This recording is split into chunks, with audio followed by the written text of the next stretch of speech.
ஆதி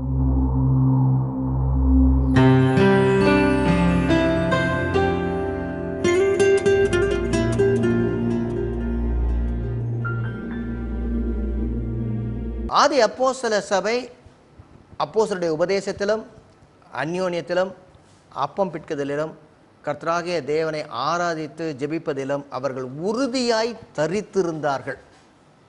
இது ஏக்தானிட்டு ஒரு வழங்கும் திருச்சபை அன்றும் என்றும் இந்த நிகழ்ச்சியிலே நாம் கர்த்தருடைய மாபெரும் திட்டத்திலே இயேசு கிறிஸ்துவினுடைய சபை என்று முக்கியத்துவம் பெற்றிருக்கிறது, அதுதான் சிறப்பானது என்று சொல்லி நாம் அறிந்து கொண்டு வருகிறோம். சபையை குறித்து சரியான வெளிப்பாடு பவுலடியாருக்கு கொடுக்கப்பட்டிருக்கிறது. அதனுடைய அடிப்படையில் நாம் பார்க்கும் பொழுது கர்த்தர் சபையை தன்னுடைய சரீரமாக தன்னுடைய மனவாட்டியாக நேசிக்கிறார் என்பதையும் நாம் இந்த சபைக்கு எந்த இடத்தை கொடுத்து வைத்திருக்கிறோம் என்பதையும் உள்ளாக ஆராய்ந்து பார்க்கும்படியான நேரம் இது. அவங்க என்ன செய்தார்கள் என்றால், நாம் அந்த 2 முதல் அந்த 2வது அதிகாரம் 42 முதல் 47 வசனங்கள் சொல்லிட்டு இருந்தேன். அப்போஸ்தலர் நடபடிகள் சரி சகலத்தையும் பொதுவாய் அனுபவித்திருக்கிறார்கள். 3000 பேர் அவர்களோடு கூட சேர்ந்து இருக்கிறார்கள். சபையை குறித்த சரியான புரிதல் இன்னும் இல்லாவிட்டாலும் அதற்காக காத்திருக்கிறார்கள். கொஞ்சம் படிப்படியாக வெளிப்படுகிறது. பின்பதாக யூத கிறிஸ்தவர்கள் இன்னும் தங்களுடைய யூத பாரம்பரியத்தின்படி செய்து கொண்டு தான் இருக்கிறார்கள். அதிலிருந்து முழுமையாக வெளிவரவில்லை. ஆனால் அவர்களுடைய வாழ்க்கையிலே ஒரு ஒரு வித்தியாசமான ஒற்றுமை. They are special people. ஏதோ சம்திங் ஸ்பெஷல் அவங்கள்ட்ட. அதை மட்டும் பார்த்துட்டாங்க எல்லாரும். அதாவது முதல்ல இந்த அப்போஸ்தலர் நடவடிக்கைகள் 2வது அதிகாரம் 43வது வசனத்தில் எல்லாருக்கும் பயம் உண்டாயிற்றுன்னு இருக்கும். 47வது வசனத்தில் ஜனங்களிடத்தில் தயவு பெற்றிருந்தார்கள் என்று இருக்கும். எதற்காக பயந்தார்கள், எப்படி இவர்கள் இவ்வளவு வாழ்கிறார்கள் என்றும், எதற்காக தயவு பெற்றிருந்தார்கள், இப்படியும் வாழ முடியுமா அப்படி என்று இருந்தார்கள். எனவே சுவிசேஷத்தை அவர்கள் அறிவித்ததை விட அவர்கள் வாழ்க்கையிலே அனுபவித்தது அநேகரை கவர்ந்தெழுத்தது. அவர்கள் சுவிசேஷத்திற்கு என்ன செய்தார்கள், அலங்கரிக்கத்தக்கதாக வாழ்ந்திருக்கிறார்கள். அளவிடப்பட முடியாத ஒரு ஒற்றுமை, ஒரு மனம், அனைத்தையும் பொதுவாய் வைத்து பகிர்ந்து கொள்ளக்கூடிய ஒரு அனுபவம். அல்லது அடுத்ததாக நற்செய்தியை குறித்து ஒரு தெளிவான மன தெளிவு. அதாவது இதுதான் சுவிசேஷம் சொல்லி ரொம்ப தெளிவாக தெரிஞ்சிருங்க அவங்களுக்கு. இதற்காக நான் வாழவும் தயார், இதற்காக நாம் மரணிக்கவும் தயார்னு சொல்லி தெரிஞ்சது. அதுக்கடுத்ததாக மன துணிவு, அதாவது மன தெளிவு மட்டுமல்ல, இதை நான் அறிவிக்க வேண்டும் என்கிற மன துணிவு இருந்தது. அற்புதங்கள், அடையாளங்கள், இவள் எல்லாவற்றுக்கும் மேலாக அவர்கள் எல்லா மனிதர்களிடம் காட்டிய அன்பு. இதுதான் எல்லாரையும் சுண்டி இழுத்தது, கவர்ந்து இழுத்தவனுடைய அடிப்படையே தான். இதுதான் இயேசுவானவர் விரும்பினார், இதுதான் இயேசுவானுடைய திட்டம், இதுதான் இயேசுவானுடைய சித்தம். இப்படி சபை இருக்கும் என்றால் அந்த சபைகள் எல்லாம் என்னுடைய சரீரமாக என்னுடைய வாசஸ்தலமாக இருக்குன்னு சொல்ல வராது. சரி, இப்போ 2 பகுதியாக பார்ப்போம். அவங்களுக்கு என்ன புரிஞ்சிருந்துச்சு, என்ன புரியலை. இந்த ஆதி அப்போஸ்தலருக்கு இது வரைக்கும், அதாவது இன்னும் இந்த 11 அப்போஸ்தலர்கள் 12 சேர்ந்துருக்கிறாங்க, 12 அப்போஸ்தலர்கள் மற்றவர்கள். பவுலடியார் வர்ற வரைக்கும் என்ன புரிந்திருந்தது, என்ன புரியலை, இன்னும் அவர்களுக்கு என்ன வெளிப்படவில்லை. அதாவது அப்போஸ்தலர் நடவடிக்கைகளை எப்படி அன்ஃபோல்டிங் த கிரேட் கமிஷன், அதாவது அவருடைய மாபெரும் அந்த பிரதான கட்டளையினுடைய படிப்படியான வெளிப்பாடு.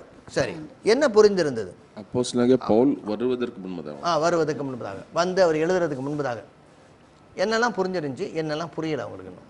புறஜாதிகள் மத்தியில் புரியலை. ஆனால் புரிந்திருந்தது முதல்ல பேசுவோம், புரியாததை திரும்ப பேசுவோம். கிறிஸ்துவானவர் வேத வாக்கியங்களின்படி மரித்தார், அடக்கம் பண்ணப்பட்டார், எழுந்தாரு. அது புரிஞ்சிருச்சு. பாவ மன்னிப்பு இருக்குன்னு கிளியரா புரிஞ்சிருச்சு, தெளிவா தெரிஞ்சிருச்சு. வேற என்ன தெரிஞ்சிருந்தது? இது இஸ்ரவேலர்களுக்கு கொடுக்கப்பட்டது மூலமா சொல்லப்பட்டது, இதுதான், அது நிறைவேறுச்சு. இஸ்ரவேலர்களுக்கு சொல்லப்பட்டது இதுதான் அப்படின்னு சொல்லி, அதாவது இயேசுவானவர் மேசியா என்பதை அவங்க புரிஞ்சுட்டாங்க. தாவீதின் வழியில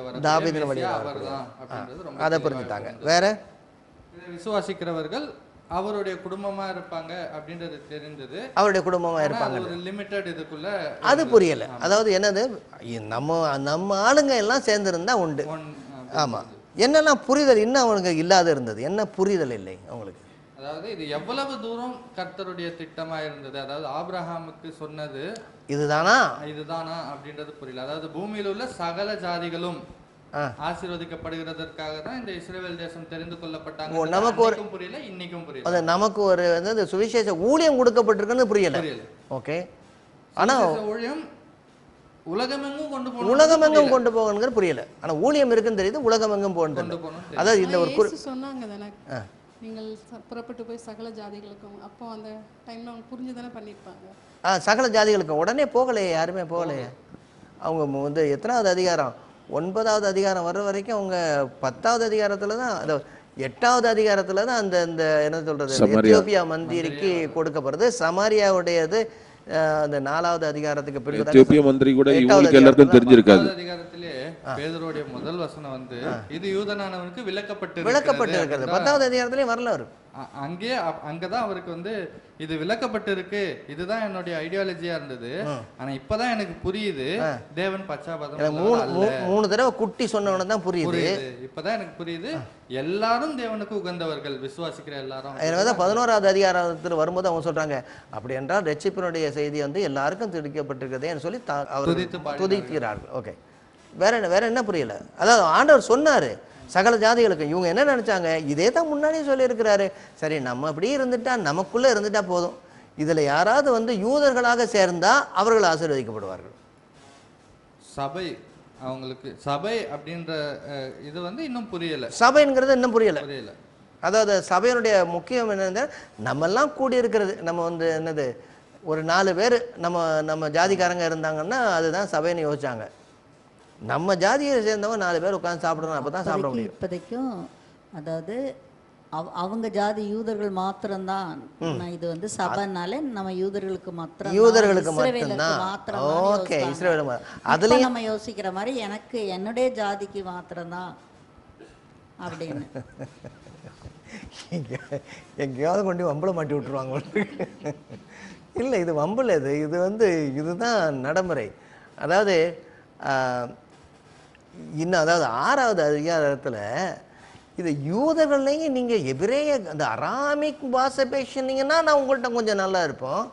நீங்கள் வந்து ஹீப்ரு கிரேக்க பாஷை பேசினீங்கன்னா கொஞ்சம் தள்ளி தான் நிற்போம் அப்படின்னு அந்த இதுலேயும் நின்னாங்க. இல்லை, நம்ம தமிழ்நாட்டில் இருக்கும்போது வட இந்தியாவிலேருந்து யாராவது வந்து நம்ம இதே வந்துட்டாங்கனால வந்துட்டான்டா வட இந்தியாக்காரன் அப்படின்னு. இல்லை, நம்முடைய வீட்டுக்காரங்களே வட இந்தியாவிலேருந்து வந்து அவங்க பேசுகிற பேச்சை பாரு எப்படி இருக்கு அப்படின்பாங்க. அதாவது அந்த உலகுக்கு ஐக்கியம் இல்லாமல் இருக்குது. இங்கே நீ ஓடி போனவன் தானே, திரும்பி வரல. இல்லை, இங்கே நீ வந்து நான் இந்த தேசத்தை நேசித்திருந்தா, மக்களை நேசித்திருந்தா நீங்கள் வந்திருக்கணும். நீ எங்கேயோ ஒரு ஊரில் நல்ல வசதியாக இருந்துக்கிட்டு இப்போ வந்து உட்காந்துருக்க. அவங்களுடைய பாஷையே இப்போ பாம்பேயில் இருக்கிறவங்க தமிழே வித்தியாசமாக தான் இருக்கும்.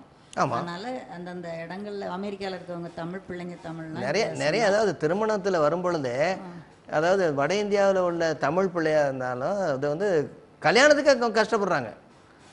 சவுத்தில் போயிருக்கணுமா, ஐயோ அப்படின்றாங்க. சவுத்தில் போய் கல்யாணம் பண்ணணுமா, அதாவது சேர்ந்து இருக்க முடியலை. ஓகே, என்னெல்லாம் இருந்துச்சு குறிப்பாக நீங்கள் சொன்னதெல்லாம் எல்லாமே இருக்குது. சரி, இது வரைக்கும் இயேசுவானவர் சொல்கிறார், நான் என் சபையை கட்டுவேன் என்று சொல்லி, அது ஒரு புதிய சமுதாயம் என்று சொல்லி ஆண்டவர் சொல்லிட்டாரு. இந்த சபையின் மூலமாக இந்த சபையாக எல்லாரும் சென்று சுவிசேஷத்தை சகல ஜாதிக்கு அறிவிக்க வேண்டும்ங்கிறது தலை அறிவிலே தெரிஞ்சிருந்துச்சு. ஆனால் அவங்களுடைய புரிதல் என்ன இருந்துச்சுன்னா, இந்த சபையானது இஸ்ரவேலர்களில் மீதியானவர்கள் மட்டுமே. இது தேவனுடைய ராஜ்யம் தொடங்கப்பட்ட போது சுவிசேஷம் அறிவித்தார்கள். அப்போ கொஞ்சம் பேர் வந்தாங்கல்ல, இந்த 3000 பேர் 5000 பேர், அது மட்டும்தான் இதுதான் சபை அப்படின்னு நினச்சிருந்தாங்க. அதுக்கடுத்தது இவர்களை பின்பற்றின மற்ற இஸ்ரவேலர்கள் திரும்ப ஒரு நாள் அவங்களா வருவாங்க, இஸ்ரவேலர் தான் வருவாங்க.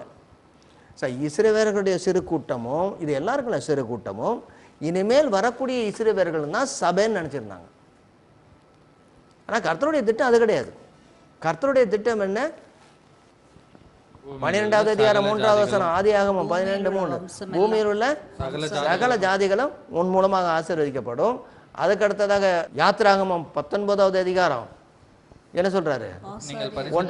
பரிசுத்த ஜாதியும் ராஜரீக ஆசாரிய கூட்டமாக இருப்பீர்கள் என்று சொல்றாரு. அதுக்கடுத்ததாக தாவீதோடு சொல்லும் பொழுது என்ன சொல்றாரு? இது ராஜ்யம் நித்திய மனுஷருடைய முறைமையின்படி சொன்னீரே, இது எல்லா மனுஷருக்கும் அறிவிக்கப்பட வேண்டிய ஒன்று அப்படின்னு சொன்னீரே அப்படின்னு சொல்றாரு. அதுக்கடுத்ததாக இயேசுவானவர் என்ன சொல்றாரு? உலகமெங்கும் புறப்பட்டு ராஜ்யம் போயிடும். சமீபமாயிற்று. இது என்ன அந்த உலகமெங்கும் சர்வ ஜாதி சகல மக்கள் அதாவது புறஜாதியார் இந்த இந்த மனசுக்குள்ளே என்ன வரலாம் உங்களுக்குள்ள? பவுல் வரும். நமக்குள்ள எல்லாருமே நம்ம எல்லா இஸ்ரவேலர்களும் ரட்சிக்கப்பட வேண்டும், அதுதான் என்னுடைய வாஞ்சை. பவுலடியார் சொல்றாருல்ல ரோமர்கள் நிறுவனத்தில், எல்லாம் என் மக்கள்லாம் ரட்சிக்கப்படணும், அதுதான் என்னுடைய வாஞ்சை. இதுதான் இருந்துச்சு, இந்த மைண்ட் செட் தான் இருந்தது. என்ன புரிதல் இல்லை அவர்களுக்கு, சபை என்பது கர்த்தருடைய மாபெரும் செயல் திட்டம்னு தெரியல. இதெல்லாம் சேர்ந்து இருக்கிறோம், ஒரு கூட்டமாக சேர்ந்துருக்கிறோம், ஒரு சின்ன சின்ன குருவா. ஏன்னா அந்த நாட்களில் ஒரு குருவை வச்சு ஒரு ரபியை வச்சு ஒரு சிறு கூட்டம் இருக்கும். அது மாதிரி இதுவும் இயேசுங்கிற ரபியை வச்சு ஒரு கூட்டம், அப்படி தான் நினச்சாங்க.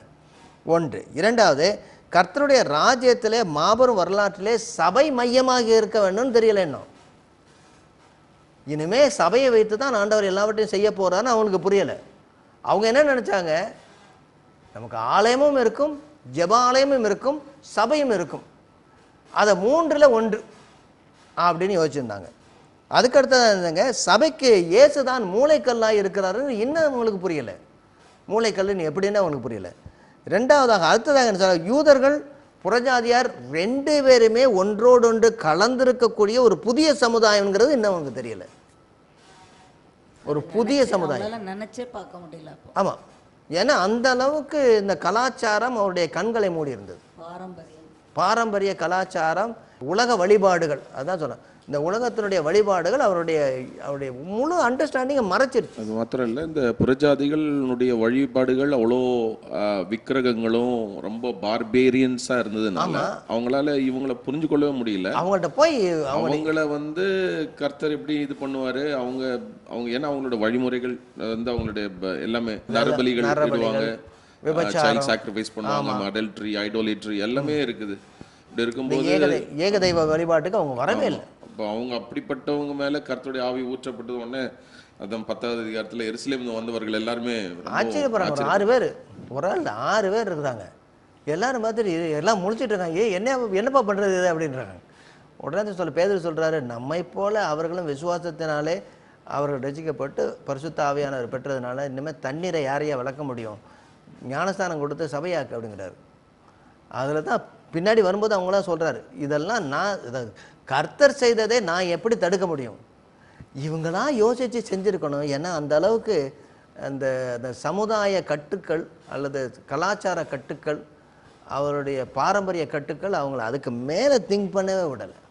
பவுலா இருந்தாலும் சொல்லும்போது நிருபங்கள் எபேசியர் 2:3 வாசிக்கும்போது சொல்கிறேன், நீங்கள் அந்த காலத்தில் இருந்தீங்க, உலக ஆகாய பிரபுனுடைய ஆவியிலே நடக்கப்பட்டது முன்னாடியே. ஆமாம், இதெல்லாம் உங்கள்கிட்ட இருந்துச்சு, மனதில் வந்து கடினமாக இருந்தீங்க. நிறைய சொல்கிறார், 4வது அதிகாரத்தில் சொல்கிறாரு. நம்ம அதை வாசிப்போம், நம்ம அதுக்கு போவோம்.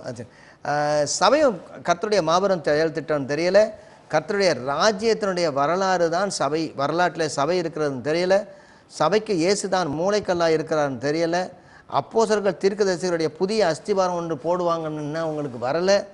அதுக்கு அடுத்ததாக சபையில் வந்து யூதர்களும் புறஜாதியாரும், அதாவது சேர்க்கவே முடியாத 2 கூட்டமும் இருதிறத்தாரும் சுவிசேஷத்தினாலே ஒன்றாக்கி உருவான ஒரு புதிய சமுதாயம், அதாவது சீர்படுத்தப்பட்ட இஸ்ரவேல் சமுதாயம் அல்ல, புதிய இஸ்ரவேல் சமுதாயம். இது இயேசுவானவர் வந்து பேட்ச் ஒர்க் பண்ணலை. அதை போய் மோசேனுடைய நியாயப்பிரமாணம் அங்கே கொஞ்சம் இங்கே கொஞ்சம் மாற்றி வச்சு ஏதாவது ஒரு புதிய ஒரு என்ன ஒரு சேஞ்ச் பண்ணலை. சொல்லுவாங்க, சூப்பு என்ன செஞ்சேன்னா ஒரே சூப்பு தாங்க, இதை கொஞ்சம் அங்கே கொஞ்சம் மாற்றி போட்டால் வித்தியாசமான சூப்பு வந்துடும். நம்ம கடைகளில் பிரியாணி வைக்கிற மாதிரி குஸ்கான்னு கேட்டால் அதுதான் இல்லை, நீங்கள் செய்வீங்களே மட்டன் பிரியாணின்னா அதில் மட்டனை போட்டால் மட்டன் பிரியாணி, சிக்கனை போட்டால் சிக்கன் பிரியாணி, எக்கை போட்டால் எக்கு பிரியாணி, ஃப்ரான்ஸை போட்டால் ஃப்ரான்ஸ் பிரியாணி, இது இவ்வளோ தான், இப்படி தான் மாற்றி வச்சா போதும். இது தனிப்பட்ட விதத்தில் உள்ளதுன்னு தெரியலை, சிறப்பானதுன்னு தெரியல, விசேஷமானதுன்னு தெரியல, இதை வந்து எதோட ஒட்ட முடியாதுன்னு தெரியல. எல்லாம் இதில் ஒட்டணும், இது போய் எதுலையும் ஒட்ட முடியாது, இதை வந்து எதோடையும் வைக்க முடியாதுன்னு தெரியல அவங்களுக்கு. சபையை குறித்து யூதர்கள் புறஜாதிகள் இருதரத்தாரும் சுவிசேஷத்தினாலே ஒன்றாகி உருவான ஒரு புதிய சமுதாயம்தான் சபை. இதுதான் கர்த்தருடைய நோக்கம்ங்கிறது தெரியல. இந்த முழுமையான புரிதல் மற்ற சீஷர்களுக்கு மட்டுமல்ல, 11 அப்போஸ்தலர் 11-12 அப்போஸ்தலர்களுக்குமே இல்லை. பேதுருவானவருக்கு தான் ஆண்டவர் சொல்லிருக்காரு, இந்த இந்த கல்லின் மேல் சபையை கட்டுவேன்னு உனக்கு வந்து திறவுகோலை கொடுத்துருக்குறேன் அப்படிலாம் சொல்கிறாரு. ஆனால் இந்த பேதுருவானவர் வச்சு தான் என்ன செய்கிறாரு, கொர்நேலியை வந்து ஆண்டவர் சந்திக்கிறாரு. நான் அதெல்லாம் வாசிக்கும் போது எப்படி தான் நினச்சிப்பேன்.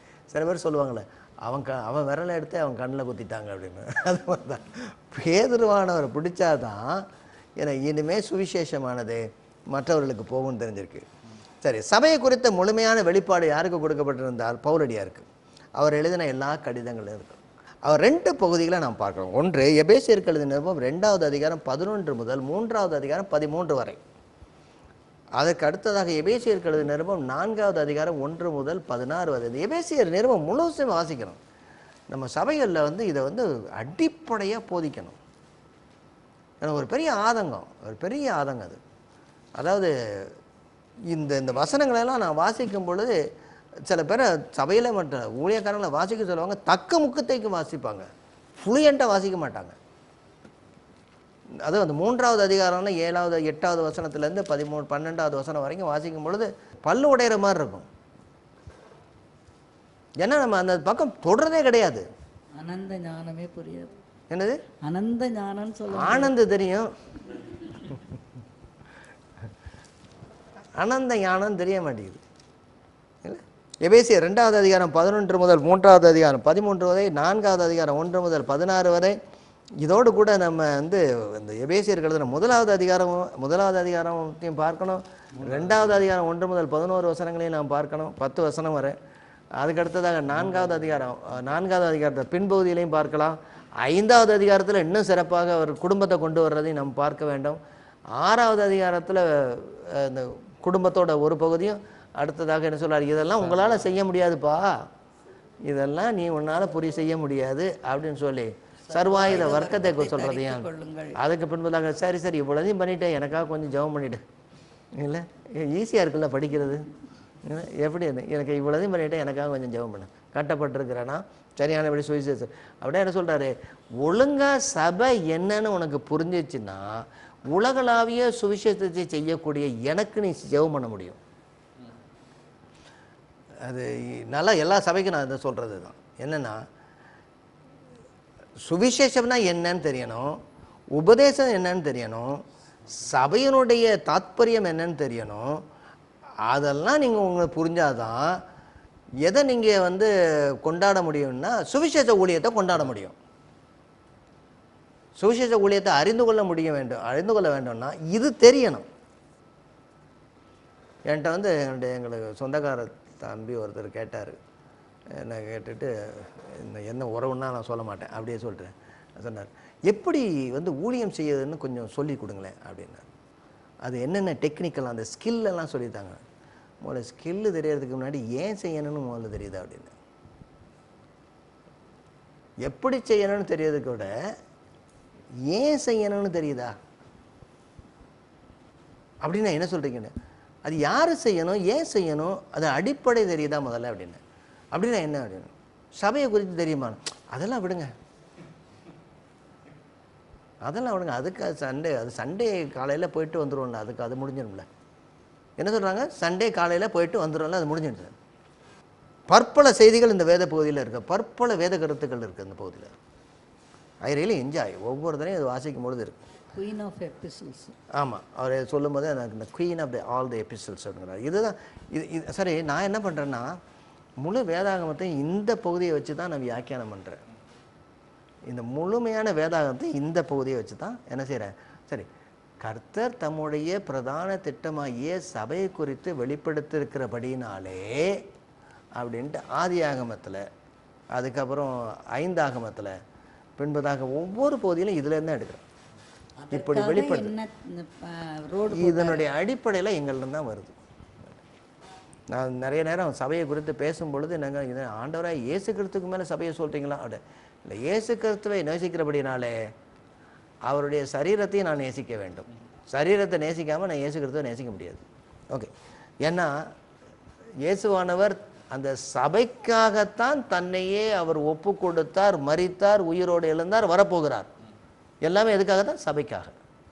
அப்படின்னா நான் சபையை வந்து அவர் நேசித்ததை நான் நேசிக்க வேண்டும் என்றால் நான் சபையை நேசிக்க வேண்டும். ஒரு அழகாக அவர் தான் சொல்கிறார், if you want to love what Jesus love, you love the church. ரொம்ப ரொம்ப அழகாக சொல்கிறார், if you want to love what Jesus love, you love the church. சபையை நேசிக்கிறார். முதலாவதாக கர்த்தராகிய ஆண்டவராக இயேசு கிறிஸ்துக்குள்ள யூதர்களும் புறஜாதியாரும் ஒன்றாகி புதிதும் முழுமையானதுமானதொரு சமுதாயமாயிருக்கிறது அப்படிங்கிறத பவுலடியார் சொல்கிறாரு. முதலாவது இயேசு கிறிஸ்துவை ஏற்றுக்கொண்டு அடுத்ததாக யூதர்களும் புறஜாதியாரும் ஒன்றாகி ஒரு புதிதான முழுமையான திட்டம் சமுதாயம்தான் சபை. சரி, கொஞ்ச நேரம் இருக்குது, வாசிச்சிருவோம். எபேசியர்கள் நிருபம் 2வது அதிகாரம் 11 முதல் 22 வரைக்கும் ஒருத்தங்க வாசிங்க. செல்வி வாசிங்க. ஆனபடியினால் முன்னே மாம்சத்தின்படி புறஜாதியராய் இருந்து மாம்சத்தில் கையினாலே செய்யப்படுகிற விருத்த சேதனம் உடையவர்களால் விருத்த சேதனம் இல்லாதவர்கள் எனப்பட்ட நீங்கள் அக்காலத்திலே கிறிஸ்துவை சேராதவர்களும் இஸ்ரவேலுடைய காணியாட்சிக்கு புறம்பானவர்களும் வாக்குத்தத்தத்தின் உடன்படிக்கைகளுக்கு அந்நியரும் நம்பிக்கை இல்லாதவர்களும் இவ்வுலகத்தில் தேவ நற்சொருளுமாய் இருந்தீர்கள் என்று நினைத்து கொள்ளுங்கள். முன்னே தூரமாய் இருந்த நீங்கள் இப்பொழுது கிறிஸ்து இயேசுவுக்குள் கிறிஸ்துவின் இரத்தத்தினாலே சமீபமானீர்கள். எப்படியெனில் அவரே நம்முடைய சமாதானக்காரனராகி இருதிறத்தாரையும் ஒன்றாக்கி பகையாக நின்ற பிரிவினையாகிய நடுசுவரை தகர்த்து சட்டத்திட்டங்களாகிய நியாயப்பிரமாணத்தை தம்முடைய மாம்சத்தினாலே ஒழித்து இருதிறத்தாரையும் தமக்குள்ளாக ஒரே புதிய மனுஷனாக சிருஷ்டித்து இப்படி சமாதானம் பண்ணி பகையை சிலுவையினால் கொன்று அதனாலே இருதிறத்தாரையும் ஒரே சரீரமாக தேவனுக்கு ஒப்புரவாக்கினார். அல்லாமலும் அவர் வந்து தூரமாய் இருந்த உங்களுக்கும் சமீபமாய் இருந்த அவர்களுக்கும் சமாதானத்தை சுவிசேஷமாக அறிவித்தார். அந்தபடியே நாம் இருதரத்தாரும் ஒரே ஆவியினாலே பிதாவினிடத்தில் சேரும் ஸ்லாக்கியத்தை அவர் மூலமாய் பெற்றிருக்கிறோம். ஆகையால் நீங்கள் இனி அந்நியரும் பரதேசிகளுமாய் இராமல் பரிசுத்தவான்களோடே ஒரே நகரத்தாரும் தேவனுடைய வீட்டாருமாய் இருந்து அப்போஸ்தலர் தீர்க்கதரிசிகள் என்பவர்களுடைய அஸ்திபாரத்தின் மேல் கட்டப்பட்டவர்களுமாய் இருக்கிறீர்கள். அதற்கு இயேசு கிறிஸ்து தாமே மூளைக்கல்லாய் இருக்கிறார். அவர் மேல் மாளிகை முழுவதும் இசைவாய் இணைக்கப்பட்டு கர்த்தருக்குள் பரிசுத்த ஆலயமாக எழும்புகிறது. அவர் மேல் நீங்களும் ஆவியினாலே தேவனுடைய வாசஸ்தலமாக கூட்டி கட்டப்பட்டு வருகிறீர்கள். முதலாவது அதிகாரத்தில் இந்த திரியேக தேவன் எவ்வாறு ஆசீர்வதிக்கிறாருன்னு சொல்லி 1 முதல் 14 வசனத்தை சொல்லிட்டு ஒரு ஜெபம் முடிக்கிறார். 2வது அதிகாரத்தை ஆரம்பிக்கும் போது தனிப்பட்ட ஒவ்வொரு நபரும் பாவத்திலே மரித்தவனாய் இருக்கிறான். அவன் தன்னுடைய கிரியையினாலே அல்ல, கர்த்தருடைய கிருபையினாலே விசுவாசத்தை கொண்டு ரட்சிக்கப்படுகிறான். எனவே அவன் விசுவாசத்தை குறித்து தன்னை மதிப்பிடும்படியாக அவன் பெருமை பாராட்ட முடியாது. நாம் செய்யக்கூடிய கிரியைகள் எல்லாம் ஆண்டவர் நம்மை இப்படி படைத்து வைத்திருக்கிறார், நல்லபடியாக படைத்திருக்கார். 10வது வசனத்தில் முடிகிறார். முடிக்கும்போது என்ன சொல்கிறான்னா, இது வரைக்கும் தனி ஒரு நபர் கர்த்தரிடத்தில் வரும்பொழுது எப்படி இருக்கிறான்னு சொல்லிவிட்டு இப்போ என்ன செய்கிறாரு, புளூரல் ஆரம்பிக்கிறார், பன்மையில். முன்னாடி நீங்கள் இப்படி இருந்தீங்க, ஆனால் இப்படி இருக்க முடியாது. இப்போ என்ன பண்ணுறாருன்னா ஒரு சமுதாயத்தை பார்த்து பேசுகிறார். இப்போ இந்த வசனங்களில் ஒரு அடிக்கடி வரக்கூடிய வார்த்தைகள் சில இதெல்லாம் நம்ம என்ன செய்யணும், வார்த்தைகளை நம்ம வாசிக்கணும். என்னென்ன வார்த்தைகள்லாம் அடிக்கடி உபயோகப்படுத்துகிறார். நான் ஒரு வார்த்தை சொன்னேன், இருதிறத்தார் அப்படிங்கிற வார்த்தை. எங்கெல்லாம் வருது இந்த இருதிறத்தாருங்கிற வார்த்தை? 14வது வசனத்தில் என்ன சொல்லியிருக்காரு, வாசிங்க. அவரே நம்முடைய சமாதான காரணராகி இருதிறத்தாரையும் ஒன்றாக்கி, இருதிறத்தாரையும் ஒன்றாக்கினார்னு சொல்றாரு. அதுக்கு அடுத்ததாக வேற எங்க வருது, வேற சொல்லுங்க. 15வது வசனத்துல வாசிங்க அதையும். சட்ட திட்டங்களாகிய நியாய பிரமாணத்தை தம்முடைய மாம்சத்தினாலே ஒழித்து இருதிறத்தாரையும் தமக்குள்ளாக ஒரே புதிய மனுஷனாக சிருஷ்டித்து. அப்ப இருதிறத்தாரையும் ஒன்றாக்குகிறார், ஒரே மனுஷனாக சிருஷ்டிக்கிறான்னு சொல்றாரு. அதுக்கு அடுத்ததான் எங்க வருது, 16வது வசனத்துல வருது, வாசிங்க. பகையை சிலுவையினால் கொன்று அதனாலே இரு திறத்தாரையும் ஒரே சரீரமாக தேவனுக்கு ஒப்புரவாக்கினார். தேவனுக்கு ஒப்புரவாக்கிறார், ஒருவரோடு ஒருவர் ஒப்புரவாக்கினார்னு சொல்றாரு. இருதிறத்தாரையும் இங்க என்ன சொல்றாரு, தேவனுக்கு ஒப்புரவாக்கிறான்னு சொல்றாரு. அதுக்கப்புறம் வேற எங்க வருது, 18. ஆமா. அந்தபடி நாம் இருதரத்தாரும் ஒரே ஆவியினாலே பிதாவினிடத்தில் சேரும் ஸ்லாக்கியத்தை அவர் மூலமாய் பெற்றிருக்கிறோம். அப்போ படிப்படியாக இருதரத்தாரையும் என்ன செய்கிறாரு, தனித்தனியாக இருந்த இயேசுவானவர் என்ன செஞ்சார், இருதரத்தாரையும் தேவனோடு ஒப்புரவாக்கினார், இருதரத்தாரையும் ஒருவரோடு ஒருவர் ஒப்புரவாக்கினார், இருதரத்தாரையும் ஒரே ஆவியினாலே கட்டுகிறார். இப்போ 2 பேர் இல்லை, நீங்கள் ஒன்று என்கிறார். இப்போ இந்த இருதரத்தாருங்கிறது யார்? நீங்கள் அவர்கள் அப்படிங்கிறாருல்ல, அந்த வசனம் இல்லை, நீங்கள் அவர்கள். அடுத்தது என்ன? தூரமாயிருந்த நீங்கள், சமயமாயிருந்த அவர்கள். அப்ப ரெண்டு வித்தியாசமான கூட்டத்தை, சமுதாயத்தை சொல்றாரு. ரெண்டு வித்தியாசமான சமுதாயம். சரி, யாரெல்லாம் அவங்க? என்ன யாரெல்லாம்? சரி, இப்ப சொல்லுங்க, தூரமாய் இருந்த அவர்கள் யார்? புறஜாதிகள். அவங்கள பத்தி என்னெல்லாம் சொல்லியிருக்காரு? முன்னே மாம்சத்தின்படி புறஜாதியார். பிறப்புலையும் யாரு? புறஜாதியார். இங்க யூதர்களிடையே கிடையாது, நீங்க வேற ஆளு அப்படிங்கிற. புறஜாதி, என்னுடைய கூட்டத்தை சேராதவர்கள் அப்படிங்கிற மாம்சத்தின்படி. இரண்டாவது சேதனம் இல்லாதவர்கள், மாம்சத்திலே விருத்த சேதனம் இல்லாதவர்கள். சரி, அப்ப விருத்த சேதனம் கொடுக்கப்பட்டனுடைய அடையாளம் என்ன? உடன்படிக்கையுடைய பிள்ளைகள் என்பது விருத்த சேதனுடைய அடையாளம். அந்த உடன்படிக்கைக்கு இல்லை நீங்க அப்படிங்கிறார். அதான் பின்னாடி சொல்றாரு, வாசிங்க. கிறிஸ்துவை சேராதவர்கள். அக்காலத்திலே கிறிஸ்துவை சேராதவர்கள். அக்காலத்திலே கிறிஸ்துவை சேராதவர்கள் என்ன அர்த்தம்? கிறிஸ்துன்னு ஒருத்தர் வருவார்னு உங்களுக்கு நம்பிக்கையே கிடையாது, அதுக்கு பின்னாடி நம்பிக்கை இல்லாதவன்னு சொல்றாரு. உங்களுக்கு ஒரு விடிவே கிடையாதுங்கிறாரு. இன்ட்ரெஸ்டிங்ல, கிறிஸ்துவானவர் ஆளுகை செய்வார், அந்த ஆளுகைக்கு உட்படாதவர்கள் என்னங்க? பங்கு இல்லாதவர். அதான் பின்னாடி எதை சொல்றாரு, வாசிங்க. அதுக்கு அடுத்தது காணி ஆட்சிக்கு, அதாவது அவர் வைத்திருக்கிற அந்த நன்மைக்கு நீங்கள் புறம்பானவர்கள் இஸ்ரவேலர்கள். அடுத்தது இஸ்ரவேல் என்பது பொது நாட்டு சட்டம், காமன்வெல்த்னு சொல்லுவாங்கல்ல, காமன்வெல்த். இந்த இஸ்ரவேல் ஜனங்கள் எல்லாருமே ஏகமாக எல்லாவற்றையும் அனுபவிப்பார்கள். அவர்களுக்குள்ள நிறைய 12 கோத்திரங்கள் இருந்தாலும் அவர்கள் எல்லாரும் சகோதர சகோதரிகளாக தான் இருந்திருக்கிறாங்க. எனவே எல்லா கோத்திரங்களுக்கும் எப்படி பிரித்து கொடுத்தாங்க? அவங்களுடைய குடும்பத்தினுடைய அளவின்படி பிரித்து கொடுத்துருக்குறாங்க. அவன் பெரிய ஆளு சின்ன ஆளுங்கிற படுத்தி கொடுக்கவே இல்லை.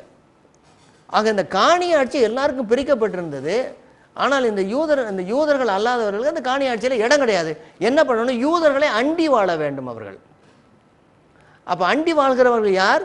காணி ஆட்சிக்கு புறமானவர்கள், அந்நியர்கள், புறஜாதிகள், பரதேசிகள். பரதேசிகள் தேசம் இல்லாதவர்கள், வித்தவுட் அட்ரஸ் அப்படிங்கிறார். உங்களுக்கு ஒரு நிலம் கிடையாது. என்னது? கேரா பிளாட்ஃபார்ம், சிட்டிசன்ஷிப் இல்லாதவர்கள், அதாவது குடி உரிமை இல்லாதவர்கள். ஏன்னா அதில் வந்த மற்ற ஜாதிகள்லாம் அவர்களை அண்டிக் கொண்டவர்களாக தான் இருந்தாங்க. அதாவது பணிவிடைக்காரர்களாக தான் இருந்திருக்கிறாங்க. அப்படி இப்படித்தான் உங்களையும் முன்னாடி இது வரைக்கும் பார்த்தோம். சரி, வாசிங்க நல்லா. அதுக்கடுத்த வாக்கு தத்துவத்தினுடைய உடன்படிக்கைக்கு அந்நியர்கள். வாக்கு தத்துவம் உங்களுக்கு கிடையாது, உடன்படிக்கை உங்களுக்கு கொடுக்கப்படல. ஏன்னா ஆபிரகாம் இவர்களுக்கு முற்பிதாக்கள் அல்ல, மாம்சத்தின்படி இஸ்ரவேலுக்கு முற்பிதாக்கள். ஆனா இதெல்லாம் அடிச்சு நொறுக்கிறாரு ஆண்டவர். என்ன சொல்றாரு? மாம்சத்தின்படி பிறந்தவன் பாக்கியவன் இதுதான் கிடையாது, வாக்கு தத்தத்தின்படி பிறந்தவர்கள் தான் அப்படின்னு சொல்லி பின்னாடி கொண்டு வர்றாரு. அங்கே மோசே தாவீதோடு செய்த உடன்படிக்கையெல்லாம் யாருக்கு மட்டும் இருந்தது? யூதர்களுக்கு மட்டும், உங்களுக்கு கிடையாது. அதுக்கடுத்ததான் என்ன சொல்றாரு? நம்பிக்கை இல்லாதவர்கள். அவதான் இயேசுவானவர் ஒருவர் வருவார்னே தெரியாதவங்க, வருவார் ரட்சிக்க வருவார்னு தெரியாதவங்க. அடுத்தது என்ன சொல்றாரு? தேவனற்றவர்கள். கர்த்தர் ஒருத்தர் இருக்கிறாரான்னு உங்களுக்கு தெரியாது, கடவுளே இல்லை. எல்லாம் கடவுள் அவர் இருக்கிறபடினால ஒரு தேவன் இருக்கிறாரான்னு தெரியாது அவங்களுக்கு. தேவனற்றவர்கள். வேற என்ன சொல்றாரு? நம்பிக்கை இல்லாதவர்கள், மேசியாவுடைய வருகையை நம்பாதவர்கள், மேசியா புறஜாதிகளை. அவங்களுடைய இதே என்னன்னா, மேசியா என்ன நடக்க போகுது நமக்கு? ஏன்னா புறஜாதியாரை அடக்குவார் அல்லது அழிப்பார், அவருக்கு தானே வரப்போறாரு மேசியா. இப்போ புறஜாதியாரை நமக்கு மேசியா வந்தா தானே, வராட்டி தான் என்ன, வராமல் இருக்கிறது நல்லது. புரியுதா புரியலையா? மேசியா யாரை காப்பாற்றுவார்? இஸ்ரவேலர் காப்பாதார். யாரை அழிப்பார் அப்படின்னு அவங்க நினச்சிருந்தாங்க. அவர் மேசியாவை குறித்து இல்லை. அடுத்ததாக என்ன சொல்றாரு? அவர் சிறைப்படுத்துவார் இவ்வுலகத்தில் தேவனற்றவர்கள். அதாவது என்ன தேவனற்றவர்கள்? ஜீவனுள்ள மெய்யான தேவன் இல்லாதவர்கள். சமயமாக இருந்தவர்கள் நமக்கு தெரியும் யாரெல்லாம்? இஸ்ரவேலர்கள். மாம்சத்தின்படி இஸ்ரவேலர்கள், மாம்சத்தில் கையால் செய்யப்பட்ட விருத்த சேதனம் உடையவர்கள், காணி ஆட்சிக்கு பங்கானவர்கள், வாக்கு தத்தத்திற்கு உடன் சுதந்திரவாளர்கள், கிறிஸ்துவை கொண்டவர்கள், தேவனை கொண்டவர்கள், அவருடைய எல்லா விதமான கற்பனை கட்டளைகளையும் கொண்டவர்கள், நம்பிக்கை உள்ளவர்கள், எல்லாம் உள்ளவர்கள். ரோமர்ல இந்த லிஸ்ட் இப்படியே தான் எழுதுறாரு. இதெல்லாம் உடையவர்கள். வாசிப்போம். இயேசுவானவர் வந்தது எதற்காக என்றால், இப்படி புறம்பே தள்ளப்பட்ட இந்த புறஜாதியர்களும் எல்லாவற்றையும் பெற்றிருந்த இந்த யூதர்களும் ஒரே குடும்பமாக சபையாக மாற வேண்டும். இதுதான் அவர் சிலுவையிலே செய்தது. இது நம் அறிவதற்கு அரிதாக நம்முடைய சிந்தைக்கு மேலான ஒரு விந்தையாக இருக்கிறது. சபை அது கிறிஸ்துவனுடைய சரீரம். அதில் யூதன் என்றுமில்லை, கிரேக்கன் என்றுமில்லை, அடிமை என்றுமில்லை, சுயாதீனம் என்றுமில்லை, உயர்ந்தவன் என்றுமில்லை, தாழ்ந்தவன் என்றுமில்லை. எல்லோரும் கிறிஸ்துவனுடைய குடும்பமாக இருக்கிறோம். இதை குறித்து நாம் இன்னும் ஆழமாக பார்ப்போம். இந்நிகழ்ச்சி குறித்த உங்கள் கருத்துக்களை எங்களுக்கு தெரியப்படுத்துங்கள். அலைபேசி எண் 9789987664. மின்னஞ்சல் முகவரி tv@ektanetwork.org.